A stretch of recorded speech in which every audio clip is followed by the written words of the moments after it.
You don't know.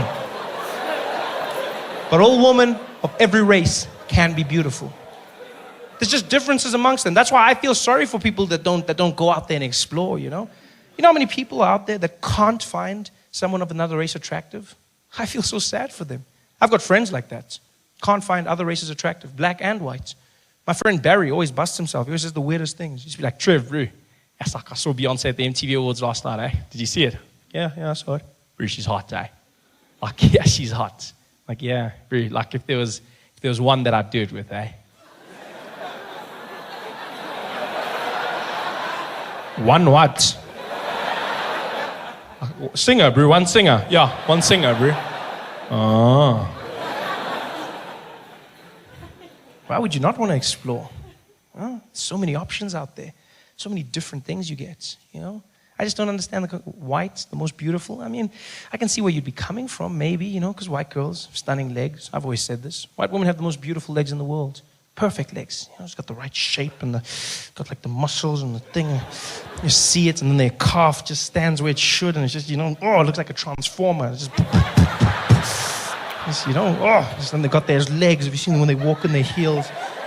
Oh, they've got that thing, and you're just like, what? I was in a pizza place the other day at midnight after a show, and this woman came in, and her legs shut the place down. Everybody, people were chewing quietly. She went to the counter. We didn't even see her face. We just saw her legs. She stood there at the counter. All of us are looking. She was so, just the legs alone was stunning. Stunning. I didn't even see who she was. I mean, she could have turned around and been a man and still like, yeah, I would have been like, oh, okay. Super hot. White women have the most beautiful legs, stunning legs, and they've got great looking hair. Great looking hair, but looking hair. That's why looking, not great hair, because their hair falls out like too much for me. It's just like their hair sheds. I don't know what it is about white women, but your hair is always shedding. It's just falling. I don't know what you did to your hair, but it clearly hates you because it's always trying to leave your scalp. The hair. No, white women shed like all the time. You don't date a white woman. You date a white woman in a lint roller because that stuff is everywhere. It's on your clothes, it's on the floor, it's just like in the sink, in the basin, on the shower, it's just in your bed. If you have a white woman, the worst thing in the morning, it looks like you were wrestling a Labrador at night. It's just like fluffy, just hair everywhere. Ah, man. It's too much sometimes, too much. And it goes in their mouth, and then you're going to talk, and the hair's in your mouth. How are you going to have hair in your mouth? Why you just move the hair? You're not saying, no, there's hair in your mouth. Don't say nothing. Hair everywhere. Whereas Indian women, you don't have that problem with them. No, Indian women, their hair, perfect hair. They're just as beautiful as white women, but then they don't have the hair problem. No, they don't. That's where they got one up. Yeah, because Indian women have strong hair, sexy hair. It's black and it's silky and super strong. You just grab it and have you seen it? Oh, it's just like, just grab it like a chariot. Yeah. Take me to India. Yeah. Indian women have amazing hair. It's the best hair in the world. You know it's the best hair because even black women wear it. That's when you know your hair is great. When you get other people to wear it. And it looks just as good on black women. It's just as silky, just as straight, just not as strong though. You can't be... Don't touch, yeah? Don't touch. It's just now you're there, the chariot, the steering wheel will come off. Romance gone. Indian women are stunning. They're beautiful. They've got beautiful features. They've got, I mean, look at the Miss Universe competition. There's always an Indian woman in the top 10. Always Miss India, huh? You even look at Miss America right now. Right now, Miss America is an Indian woman. That's when you know you're hot. When you're winning other countries' competitions. Stunning, next level, beautiful Indian woman. Everything about them. Until you get here, and then... I don't know what happened because, hey, it's tough here, eh? Because Indian girls get skinny, like they got like these, super skinny, and then they got big knees and, look like a brown flamingo. It's just like, you're like, no man, how do you? Because they're so hot, but then the legs, it's like looks like a long distance runner or something. It's like Miss Universe and then Haile Selassie. It's just wow. No man, why? It's just, it's not my cup of biryani, man. It's just, it's balanced, but they're still beautiful. All women can be beautiful. Oh, there's no most beautiful. I mean, you look at colored women. Are you kidding me? Colored woman? What? Colored women are beautiful. Beautiful. And dangerous.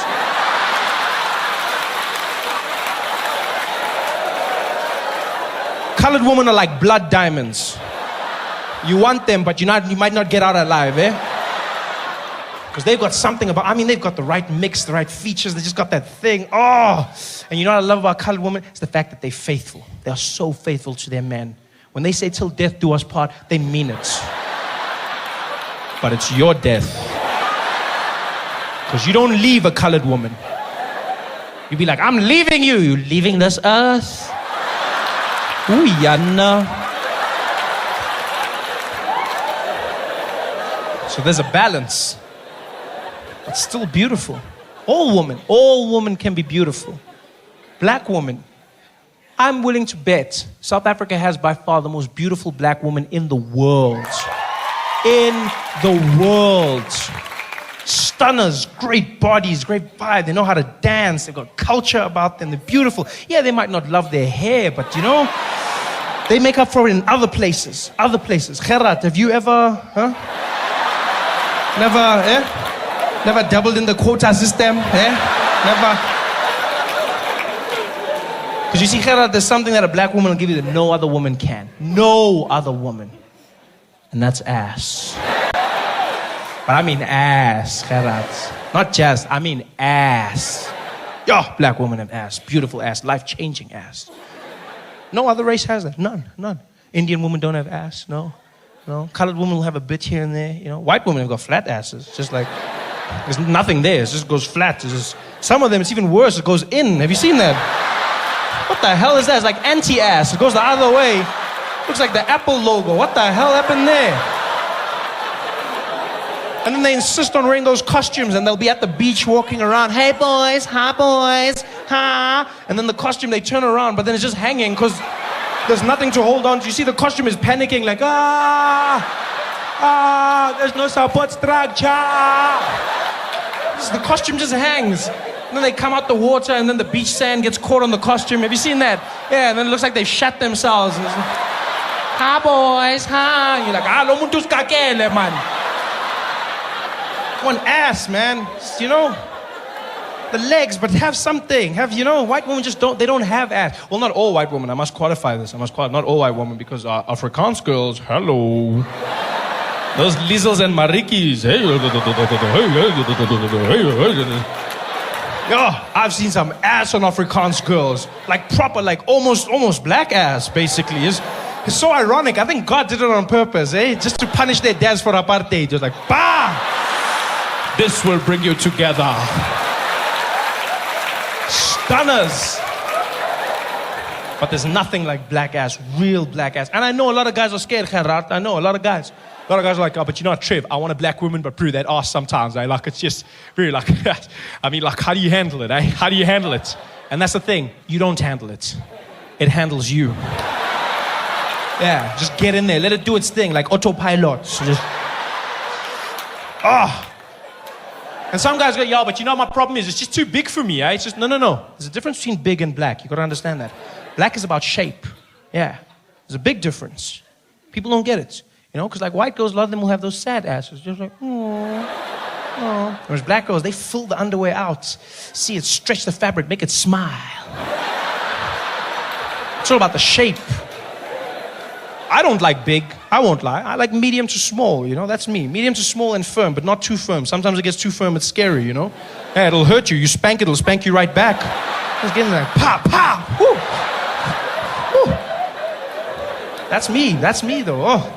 Some guys like it big, and I know why, because it's fun. It's got a rhythm, it's juicy, You can get lost in that. Oh, yeah, I've seen that.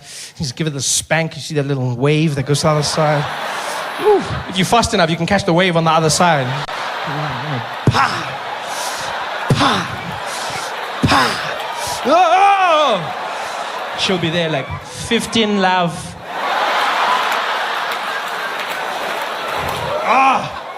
All women can be beautiful. Get that out of your mind. Explore a little bit. Most beautiful race. No such thing. All women. That's the only reason I can't be gay, is just because there's too many beautiful women. And I know gay's not a choice, it's an orientation, but I've thought of choosing it before. Yeah, I have. Because you know why? Gay's efficient. Gay gets straight to the point. Women take up too much of your time. Women are stressful. Women don't think you are, but you're super stressful. Guys, you have a good time with guys. I like guys. Guys like me. We have a good time hanging out. Yeah. When guys are sitting watching sports, you never see two guys look at each other and the one goes, you know, sometimes I feel like I'm not even here. Guys never do that. I've thought of it. I thought, hey, Trevor, why not be gay? The only reason I don't find men attractive. That's the only reason. Otherwise, I'd be in there. Yeah, party time all the time. Yeah, but I couldn't, you know, because gay is efficient. Gay is efficient and successful. A lot of people don't think of it, but they are. Most successful people on the planet. You never see a gay beggar, huh? Do you? Oh, that's true. Where have you ever seen gay homeless people? Ever? Eh? Have you ever been at the traffic lights and seen a gay guy walking down?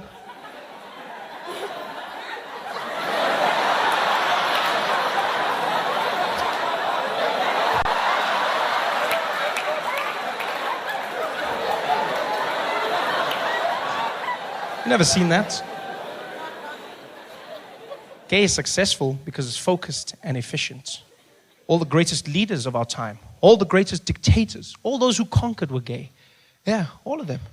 Think about them. The Genghis Khans, yes. All of those guys were gay.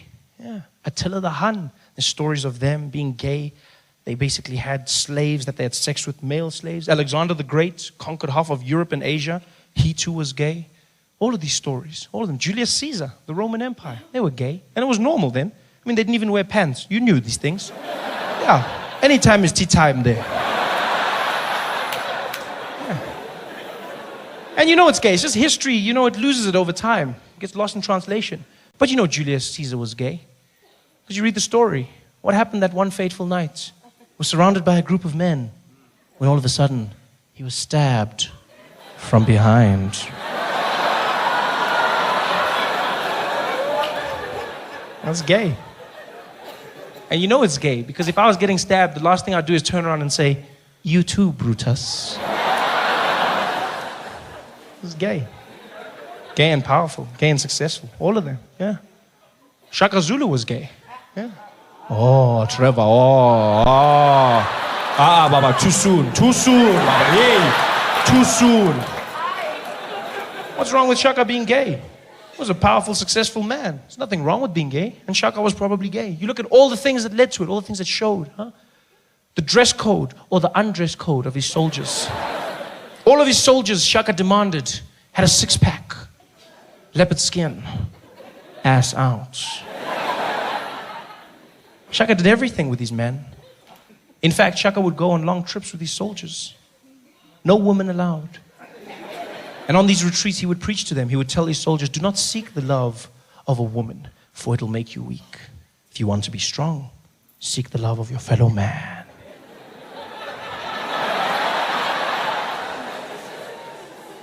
Shaka never married. Shaka never loved a woman other than his mother. And Shaka Zulu, he was gay. Yeah, there's nothing wrong with it. People go, Trevor, he was strong, he's not gay. Yeah, gay doesn't mean weak. No, it doesn't. Shaka did everything in a gay way. He was the first military dictator to develop the oxbow technique. Remember that? He defeated the British by distracting them from the front, flanking their sides, and penetrating from behind.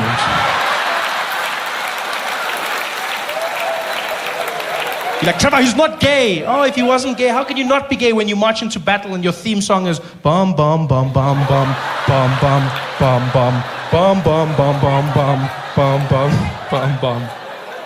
How many clues do you need, people? When they would march into battle, what was the Zulu war cry?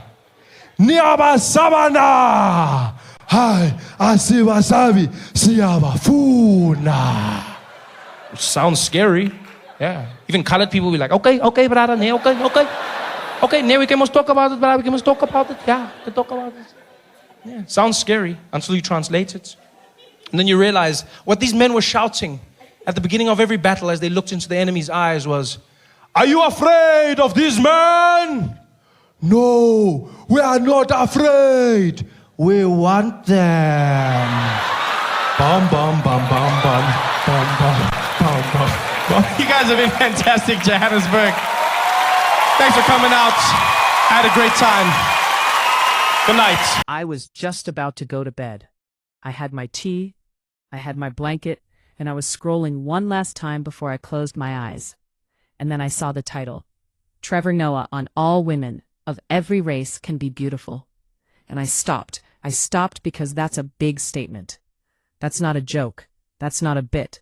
That's a man saying something that matters. And Trevor Noah, if you know anything about him, he doesn't say things lightly. He grew up in South Africa during apartheid. He knows what it means to be told that some people are beautiful and some people are not based on the color of their skin.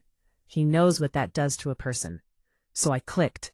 And now here I am, an hour later, because I couldn't look away. And I have so much to say. So let me tell you about this video. Let me walk you through it. Because it's not what I expected. It's better. The video starts quietly. Trevor is sitting in a chair. Not a fancy chair, just a regular one. He's wearing a sweater. Something comfortable. He looks like he just got home from somewhere and decided to talk to a camera. No studio lights, no audience, just him. And he starts talking in that voice of his. Calm, measured, like he's thinking out loud. He says, I want to talk about something that's been on my mind for a long time, something I don't think we talk about enough. Beauty, and race, and how we've been taught to see both. And I leaned in, because when Trevor Noah says he wants to talk about something, you listen. He's not a man who wastes words. He says, when I was growing up in South Africa, I was told that beauty had a color, and it wasn't mine. It wasn't my mother's. It wasn't the women in my neighborhood. Beauty was something else, something far away, something I saw on television and in magazines. For a long time, I believed it, because when you're a child, you believe what you're told. You don't know any better. He pauses, looks down at his hands, looks back up. He says, but then I grew up. I traveled. I met women from all over the world. Women from Africa and Asia and Europe and South America. Women from small villages and big cities. And I realized something that changed everything for me. I realized that beauty is not a competition. It's not a hierarchy. It's not something that belongs to one race or one culture or one type of woman. Beauty is everywhere, in every face, in every smile, in every pair of eyes that has seen something and survived it. I felt something in my chest when he said that, because how many of us have been taught the opposite? How many of us have been told that we're not beautiful because our skin is too dark or too light, or our nose is too wide, or our hair is too curly or too straight? How many of us have spent years trying to look like someone else because we were told that someone else was the standard? Trevor keeps talking. He says, I remember the first time I saw a woman from a country I had never visited. She was from somewhere in Southeast Asia. I don't remember exactly where, but I remember her face, her eyes, the way she laughed. And I thought, she is beautiful. Not beautiful for where she's from. Not beautiful despite her race. Just beautiful. Full stop. He leans forward in his chair. His voice gets a little softer. He says, and that's the thing. That's the thing I want to say. We don't need to qualify it. We don't need to say she's beautiful for a black woman, or she's beautiful for an Asian woman, or she's beautiful for a white woman. No. She's just beautiful. Because beauty doesn't have a race. Beauty doesn't have a category. Beauty is not a limited resource. There's enough for everyone. I had to pause the video there, because I've heard so many people say things like that. You're pretty for a dark-skinned girl. You're pretty for a big girl. You're pretty for your age, as if beauty is something you have to earn despite who you are. As if your race is something you have to overcome to be seen as beautiful. And Trevor Noah was saying, no, that's not how it works. That's not how it should work. He starts talking about his mother. He does that sometimes, talks about his mother. And when he does, you can hear the love in his voice, the respect, the gratitude. He says, my mother is a black woman, a dark-skinned black woman, and when I was a kid, I thought she was the most beautiful woman in the world. Not because she was my mother, because she was. She had this presence, this light, this way of carrying herself that made you stop and look. And I remember asking her once, Mom, why don't we see women who look like you in magazines? And she looked at me, and she said, because the world is wrong, my son. Not me, the world. And I never forgot that. She didn't let the world tell her she wasn't beautiful. She knew who she was, and she taught me to see beauty the way she saw it. Everywhere. In everyone. I think about that, about how hard that must have been, to grow up in a country that told you that you were less than, that your skin was a problem, that your features were not the right ones, and still to look at yourself in the mirror and say, I am beautiful. That takes strength. That takes a kind of courage that most of us don't have. Trevor says, I've traveled all over the world. I've seen women in places where the standard of beauty is completely different from what we see in Western media. In some countries, they think fuller bodies are beautiful. In some countries, they think lighter skin is beautiful. In some countries, they think certain features are beautiful that we don't even think about here. And every single time, I look at these women and I think, they are beautiful. Not because they fit a standard, because they don't. They are beautiful because beauty is not a standard.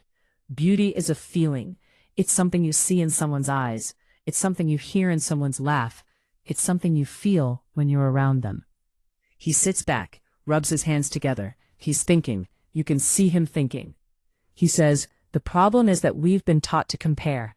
We've been taught that there's only one kind of beautiful and everything else is less than. And that's a lie.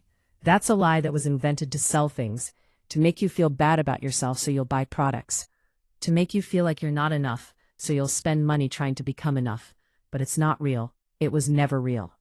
I think about all the money I've spent, all the creams and the lotions and the hair products and the makeup, all the hours in front of the mirror trying to fix something that wasn't broken, all the times I looked at a picture of someone who looked nothing like me and thought, why can't I look like that?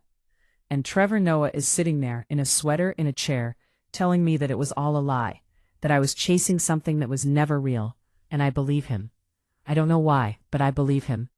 He says, I want to tell you about a woman I met once. I was in a small village somewhere in Africa. I don't remember the name of the village, but I remember her. She was old. Her skin was dark and wrinkled. Her hands were rough from working in the fields. She didn't have any teeth, and she smiled at me. And I thought, she is the most beautiful woman I have ever seen.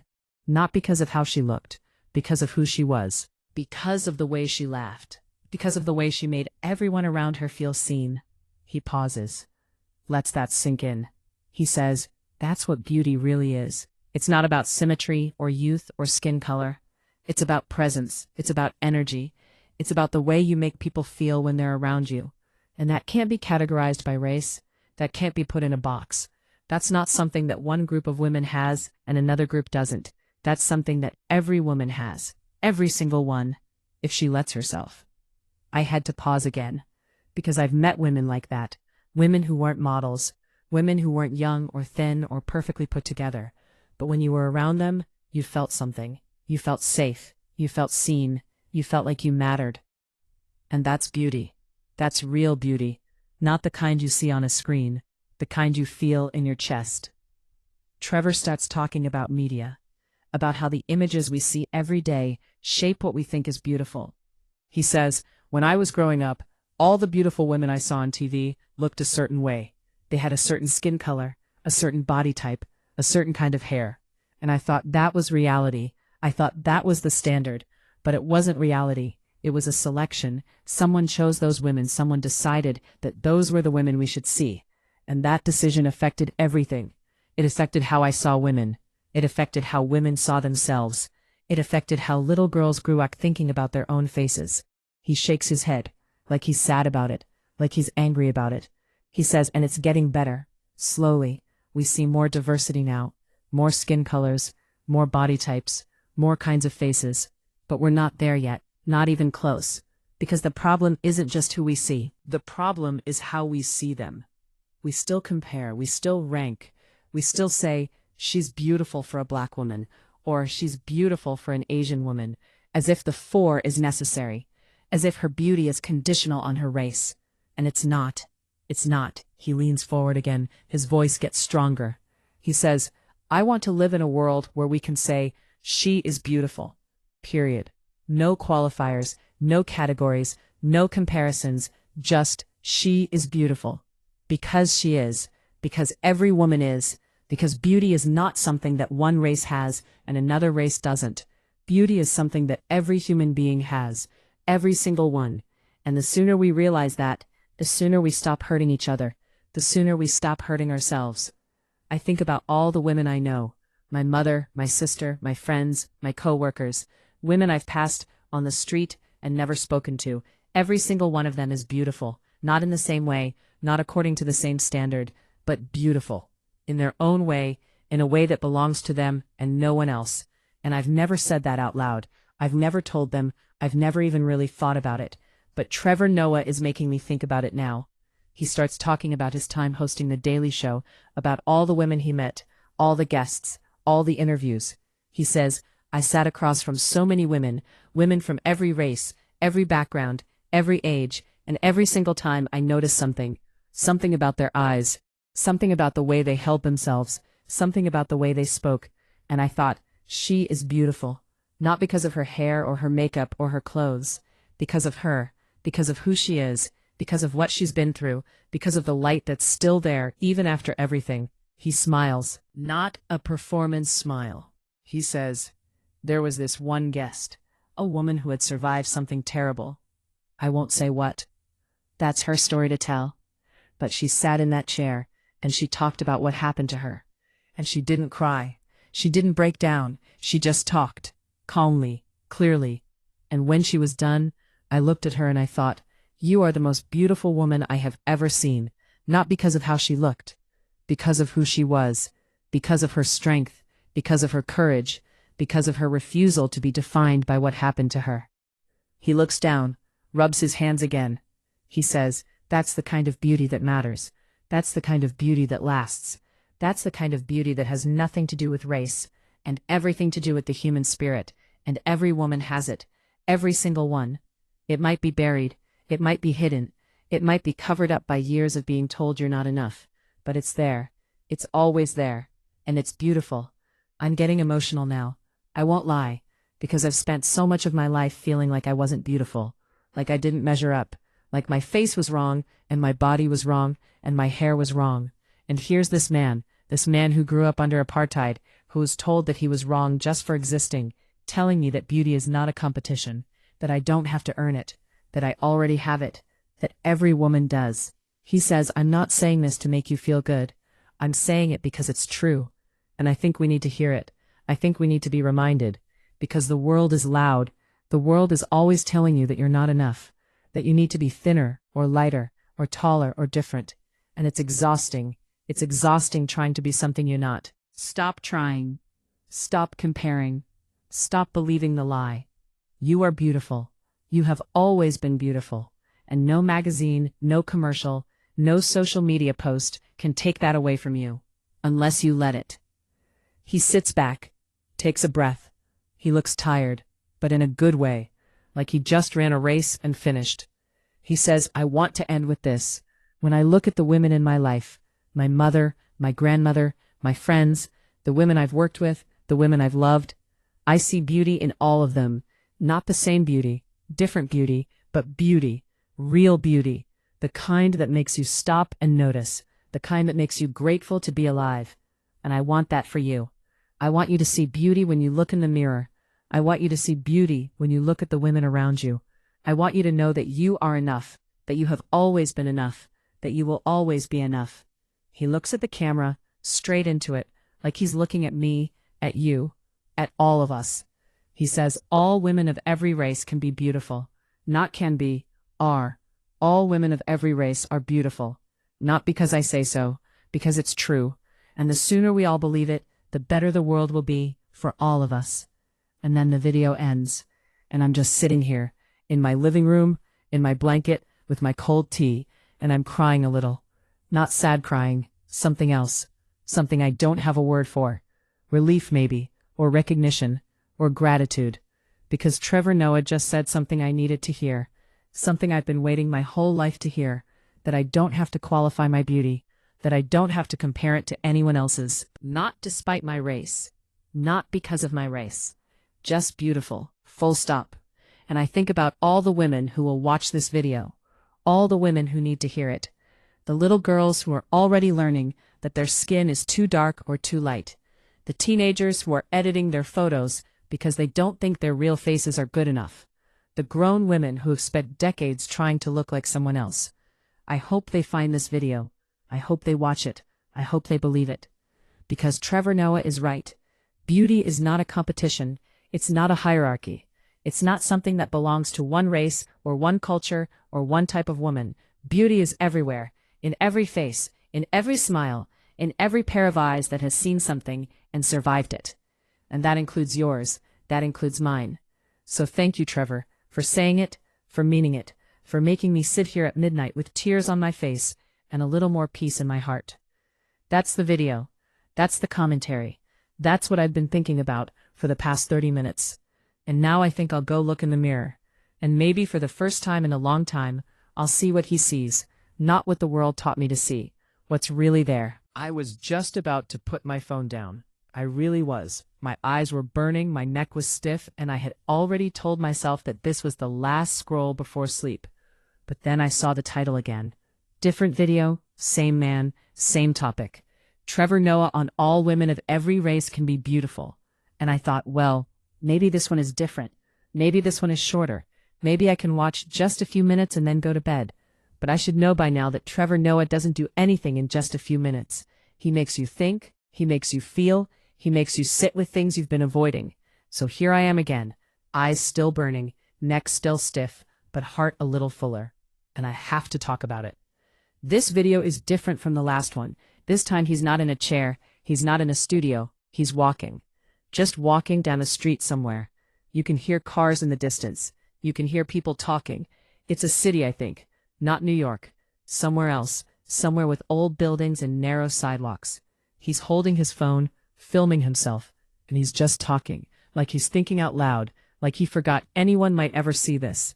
He starts by saying, "I've been thinking about something someone said to me a long time ago, and I can't get it out of my head." He keeps walking, passes a cafe, passes a bookstore, passes a woman pushing a stroller. He nods at her, she nods back. He says, "That woman, I don't know her, I've never seen her before, but I looked at her and I thought, she's beautiful. Not because of her clothes or her hair or anything like that, just because of the way she moved, the way she looked at her baby, the way she smiled at me when I nodded. There was something there, something that had nothing to do with race or age or any of the categories we use to sort people. Something that was just..." He turns a corner. The street gets quieter. Fewer people, more trees. He says, "The thing someone said to me. It was years ago. I was in high school, and a classmate of mine, a girl, she said something that stuck with me. She said, 'I wish I looked like her.' And she was pointing at a picture in a magazine, a white woman with blonde hair and blue eyes. And I remember looking at the girl who said it. She was beautiful. She had dark skin and dark eyes, and this smile that lit up the whole room. And she didn't see it. She didn't see herself. She only saw the woman in the magazine, and she thought that woman was beautiful, and she was not." He stops walking, stands under a tree. The light is dappled, patchy. It makes his face look different, older maybe, or softer. He says, "I didn't say anything to her. I was a kid. I didn't know how to say what I was thinking, but I remember thinking, 'You are beautiful. You are so beautiful. Why can't you see it?' And I've thought about that moment a lot over the years, about how many women feel that way, about how many women look in the mirror and see someone who is not enough, not light enough, not thin enough, not young enough, not the right kind of beautiful. And it breaks my heart. It really does." He starts walking again, slower now, like he's carrying something heavy. He says, "I want to tell you about a woman I met in South Africa. She was older, maybe 60, maybe 70. She had lived through apartheid. She had lost people. She had suffered in ways I can't even imagine. And I asked her once, 'What kept you going? How did you survive?' And she looked at me, and she said, 'Because I knew I was beautiful, not because anyone told me.' I decided that no one could take that away from me." He pauses, lets that sink in. He says, "I think about her a lot, about the power of that decision, to look at yourself and say, 'I am beautiful,' not because I fit a standard, because I exist, because I am here, because I survived. And that's something that no magazine, no commercial, no beauty brand can give you. And it's something that no magazine, no commercial, no beauty brand can take away. It's yours. It's always been yours. You just have to claim it." He walks past a park. There are kids playing. A woman sitting on a bench reading a book. He glances at her, keeps walking. He says, "You know what I've noticed? The women who are most beautiful are the ones who don't seem to know it. Or maybe they know it, but they don't care. They're not trying to be beautiful. They're just being themselves. And that's what makes them beautiful. That ease, that comfort in their own skin. that lack of performance. He laughs a little, not a happy laugh, a knowing one. He says, I've been around models, I've been to fashion shows, I've seen the most beautiful women in the world, according to the magazines. And some of them, honestly, are not that interesting, because they're so focused on being beautiful that they forget to be anything else. They're like statues, lovely to look at but not much to talk to. And then I've met women who would never be on a magazine cover. Women with crooked teeth and wrinkles and gray hair and bodies that have borne children and lived lives. And those women are stunning because they're real, because they've lived, because he can see the story in their faces. He stops at a crosswalk, waits for the light to change. He says, we have this idea that beauty is about perfection, about symmetry and youth and smooth skin and all of that. But that's not beauty. That's a photograph. That's something that doesn't exist in real life. Real beauty is imperfect. Real beauty has scars and stretch marks and laugh lines and all the evidence of a life fully lived. And that's not something you can buy. That's not something you can fake. That's something you earn by showing up, by being brave, by refusing to hide. The light changes. He crosses the street. He says, I want to talk about race, because that's what the title of this video is about. All women of every race can be beautiful, and I believe that. I believe it completely, but I also know that it's hard to believe, because we've been taught otherwise. We've been taught that certain features are beautiful and certain features are not, that light skin is better than dark skin, that straight hair is better than curly hair, that European features are the standard and everything else is a deviation. He shakes his head. He looks sad. He says, that's not true. That was never true. That was a lie invented to make some people feel superior and other people feel inferior. And it worked. It worked so well that we internalized it. We started believing it. We started looking at ourselves and seeing flaws instead of features. We started looking at each other and comparing instead of celebrating. He turns down a side street, quieter, trees hanging over the sidewalk. He says, I remember when I first came to America, I was struck by how much women here worry about their hair, black women especially, the amount of time and money and energy spent on hair, because they've been told that their natural hair is not beautiful, that it's not professional, that it's not acceptable.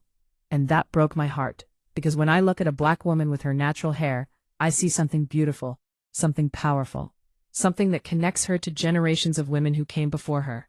And to think that she's been taught to hide that, to change that, to be ashamed of that, it's tragic. He stops walking, leans against a wall, more carefully. He says, and it's not just black women, it's all women, Asian women who are told their eyes are too small, Latina women who are told their bodies are too curvy, white women who are told they're too pale or too pink or too something. There's always something.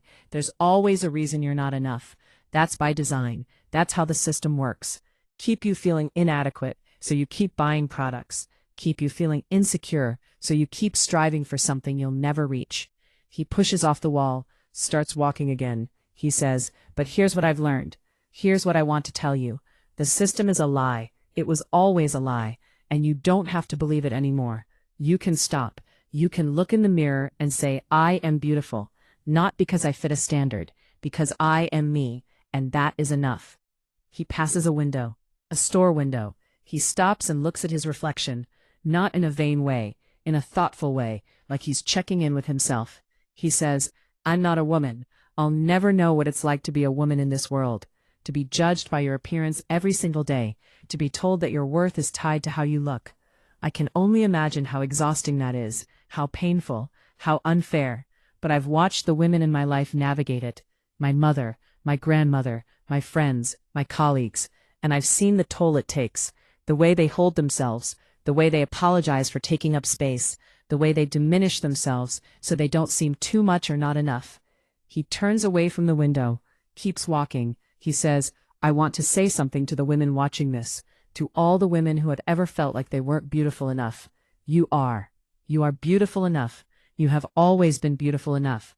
Not because of your race, not because of your age, not because of your body. Because of the person you are.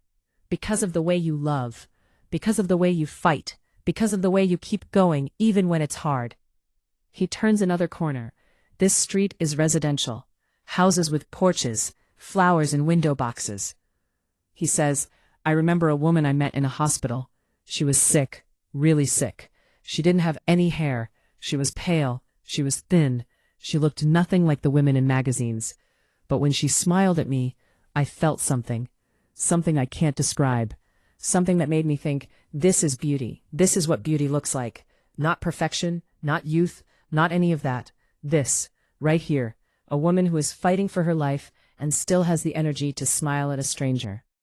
He stops in front of a house, a small one, blue with white trim. He looks at it for a moment, then he looks back at the camera. He says, that woman taught me something. She taught me that beauty is not about how you look. It's about who you are. It's about what you carry. It's about how you show up. And that's something that every woman has. Every single one. No matter her race, no matter her age, no matter her health, no matter anything. He starts walking again, heading back the way he came, it seems. He says, I want to end with this. When I say that all women of every race can be beautiful, I'm not saying something nice to make you feel good. I'm saying something true. Something I've seen with my own eyes. Something I've felt in my own heart. I've traveled the world. I've met thousands of women from every continent, every culture, every background, and every single time I've seen beauty. Different kinds of beauty, but beauty, real beauty, the kind that takes your breath away if you let it. He stops walking. He's back at the beginning. The street with the cafe and the bookstore and the woman with the stroller. She's gone now, but someone else is there. A young woman sitting on a bench, looking at her phone. He glances at her, smiles a little. He says, that woman on the bench, she has no idea I'm looking at her. She has no idea that someone thinks she's beautiful. She's just sitting there, scrolling through her phone, living her life. And she is beautiful. Not because of anything she's doing, just because she is. Just because she exists. He turns to the camera. His face is serious, but kind. He says, I hope you see it. I hope you see the beauty in yourself. I hope you see the beauty in the women around you. I hope you stop comparing. I hope you stop striving. I hope you stop believing the lie. Because the truth is, you are beautiful. You have always been beautiful, and no one can take that away from you. Not unless you let them. He reaches out, and the video ends. And I'm just sitting here, in my living room, in the dark, because the lights are off now. I don't remember turning them off, but they're off. And I'm sitting in the dark, thinking about what he said, about the woman in the hospital, about the woman on the bench, about the girl in high school who wished she looked like someone else, about all the women who don't see their own beauty because they've been taught to look somewhere else. I think about my own reflection, about how many times I've looked in the mirror and seen someone who wasn't enough, about how many times I've wished I looked different, thinner, younger, something else, anything else. And I think about what Trevor said, about deciding, about looking at yourself and saying, I am beautiful, not because anyone told me, because I decided. Maybe I need to decide. Maybe we all do. That's the video. That's what I've been sitting with for the past however long, and now I think I'll go look in the mirror. In the dark. And maybe I'll see something I've been missing. Good night.